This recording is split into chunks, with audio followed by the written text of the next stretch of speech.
తెలంగాణలో మహాలక్ష్మి ఉచిత బస్సు ప్రయాణం అందుబాటులోకి వచ్చినప్పటి నుంచి ఆర్టీసీ బస్సు సీట్ల విషయంలో గొడవలు జరుగుతున్నాయి. ప్రతిరోజు ఆర్టీసీ బస్సుల ద్వారా 60 లక్షల మంది ప్రయాణికులు రాకపోకలు సాగిస్తున్నారు.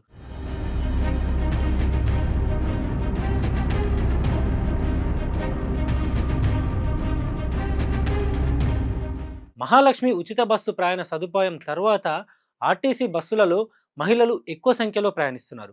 గతంలో 25 లక్షల మంది పైగా ఆర్టీసీ బస్సులో ప్రయాణిస్తే ప్రస్తుతం ఆ సంఖ్య 40 లక్షలకు చేరుకుంది.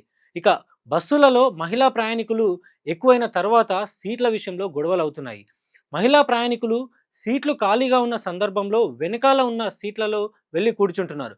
దీంతో మహిళలకు ఫ్రీ టికెట్ ఇస్తూ వెనకాల ఉన్న సీట్లలోనూ మహిళలు కూర్చుంటే డబ్బులు పెట్టి టికెట్ కొన్న తాము ఎక్కడ కూర్చోవాలని పురుషులు అభ్యంతరం వ్యక్తం చేస్తున్నారు. ఒక్కోసారి కండక్టర్లు సైతం వెనకాల కూర్చున్న మహిళలను లేపుతున్నారు. నిజానికి బస్సులో మొత్తం సీట్లలో మహిళలకు కొన్ని సీట్లు రిజర్వ్ అయి ఉంటాయి. రిజర్వ్ సీట్ల తర్వాత మిగిలిన ఖాళీ సీట్లలో పురుషులు మహిళలు కూర్చోవచ్చు.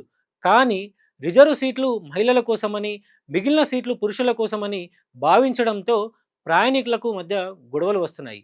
ఇక కాంగ్రెస్ ప్రభుత్వం తీసుకొచ్చిన ఈ మహాలక్ష్మి ఫ్రీ బస్సు ద్వారా గడిచిన 2 ఏళ్లలో 251 కోట్ల మంది మహిళా ప్రయాణికులు ప్రయాణిస్తే ఈ టికెట్లకు సంబంధించి అంటే ఈ టికెట్ల రియంబర్స్మెంట్‌కి సంబంధించి 8,500 కోట్లను ప్రభుత్వం ఆర్టీసీకి చెల్లించింది.